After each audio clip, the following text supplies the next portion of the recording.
News today और मैं हूं आपके साथ मानवी ठाकुर। शुरुआत करते हैं आज की खास खबरों से।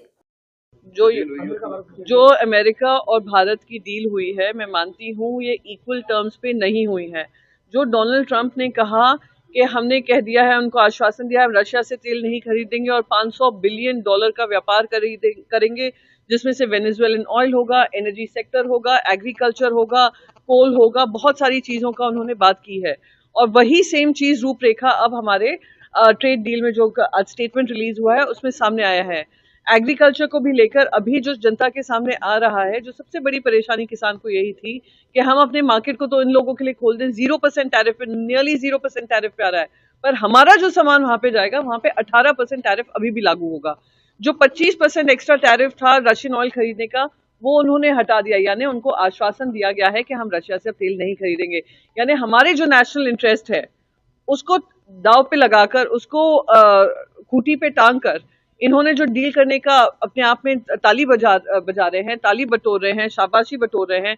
किस बात की बटोर रहे हैं मुझे समझ में नहीं आ रहा है, इसलिए मैंने उसका विरोध किया था। मैंने अपनी पार्लियामेंट स्पीच में मैंने 2 मुद्दे उठाए थे, एक यूजीसी को लेकर था, एक इस यूएस इंडिया ट्रेड डील को लेकर था। जो भी चीज मेरे देश के खिलाफ जाती है, देशवासियों के खिलाफ जाती है, मैं उसकी आवाज उठाती हूँ। आप मानते हैं कि प्रधानमंत्री मोदी है वो बोलते हैं जो ट्रंप कहते हैं? ये जो ट्रेड डील हुई है वो इक्वल टर्म्स पे नहीं हुई है।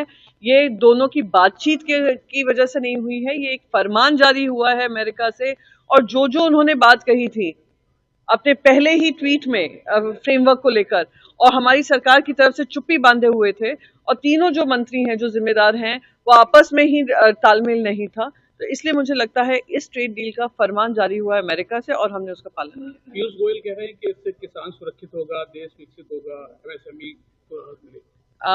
आप भी यहाँ हैं, मैं भी यहाँ हूँ। कुछ दिनों में आप किसानों के ही मुंह से सुनेंगे किस तरीके से ये जो बना है, एक तरफा बना है, किसानों के खिलाफ बना है, नैतिकता के खिलाफ है, हमारे इंडिया के इंटरेस्ट के खिलाफ है, हमारे नेशनल इंटरेस्ट के खिलाफ है। और ये हमें डिक्टेट कर रहा है कि हमें रशिया से हमारा क्या रिलेशनशिप होना चाहिए, हमारा ईरान से क्या रिलेशनशिप होना चाहिए।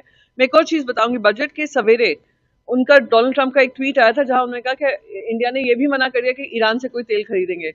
चाबहार पोर्ट जिसके लिए हमने इन्वेस्टमेंट किया था, हमारे एक स्ट्रेटेजिक इंटरेस्ट था, उससे भी हमने पल्ला झाड़ दिया है, हम पीछे हट गए हैं। और जो बजट में आवंटन होता था चाबहार पोर्ट के मेंटेनेंस के लिए, वो भी हमने एलोकेट नहीं किया है। तो हम अपने नेशनल इंटरेस्ट को, स्ट्रेटेजिक इंटरेस्ट को इस तरीके से दाव पे लगा रहे हैं जहां पे चाइना और पाकिस्तान को सीधा सीधा उसका फायदा होगा। ये दुर्भाग्यपूर्ण है। 2 दिन पहले मोदी ने ट्वीट किया था कि नहीं, मैं ये बिल्कुल सरासर, इसमें जो सच्चाई होनी चाहिए सबके सामने पूरी सच्चाई नहीं आई है।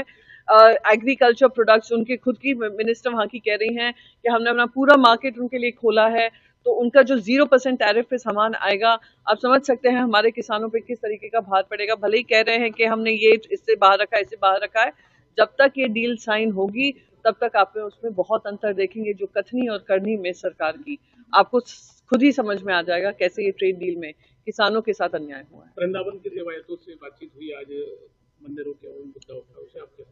देखिए, मैं सबसे पहले तो सबका आभार व्यक्त करना चाहूंगी। जैसे मैंने शुरू में कहा कि मैंने आवाज जो यूजीसी की गाइडलाइंस की वजह से उठाई थी, नेचुरल कोर्स ऑफ जस्टिस के खिलाफ जा रहा था, अन्याय हो रहा था, आपस में ही ध्रुवीकरण हो रहा था हर जातियों को लेकर, तो ये सही नहीं था। मुझे उसका भारी समर्थन मिला है। मैं आपको बताऊं, मैं मथुरा, वृंदावन जब भी पार्लियामेंट सेशन होता है, मैं दर्शन करने आती रहती हूँ, क्योंकि मथुरा से जुड़ाव रहा है, परिवार रहा है, मैं आती रही हूँ। पर इस तरीके का जो मुझे आज समर्थन मिला, जिस तरीके से सब लोग आकर, सारे गोस्वामियों ने मुझे आशीर्वाद दिया, मैं मानती हूँ कि मेरे जो काम किए हैं उसका समर्थन इस तरीके से मिलेगा, उससे मैं खुद भाव विभोर हुई हूँ। और मैं उम्मीद करती हूँ कि जो हमारे गोस्वामियों का आशीर्वाद है उसी से मुझे प्रेरणा मिलती रहेगी और मैं आगे बढ़ती रहूंगी। मोदी ने कहा मथुरा की बारी है, क्या कहेंगे? मथुरा की बारी है? योगी जी ने कहा है मथुरा की बारी है। किस बारे में बारी है? मंदिर को लेकर आज तो हमारे जो मंदिर हैं वो लोग, देखिए मैं फिर से दोहराऊंगी कि ये इनके लिए धर्म का विषय नहीं है, ये इनके लिए संस्कार का विषय नहीं है, ये इनके सिर्फ और सिर्फ राजनीति का विषय है। मैं यहाँ इस पावन भूमि में आकर राजनीति नहीं करना चाहती हूँ। मैं महाराष्ट्र का नेतृत्व संभालती हूँ, महाराष्ट्र से मुझे जिम्मेदारी मिली है। पर एक बात यहाँ के लोगों को जरूर बताकर जाऊंगी कि जो लोग चुप रहे उस समय पे, जब बच्चों में ध्रुवीकरण करा जा रहा था, कैंपसेस में जहर उगली जा रही थी, उनको आप जरूर जब आप वोट करने जाएं ध्यान रखिएगा। जो लोग मंदिर की बात करते हैं और मथुरा की बारी की बात करते हैं, वो किस तरीके से ध्रुवीकरण का फायदा उठाकर राजनीतिक फायदा उठाते हैं, ना कि जनता के जो मन में विश्वास है अपने धर्म को लेकर, धर्म के प्रति जो जिम्मेदारी है वो नहीं निभाते।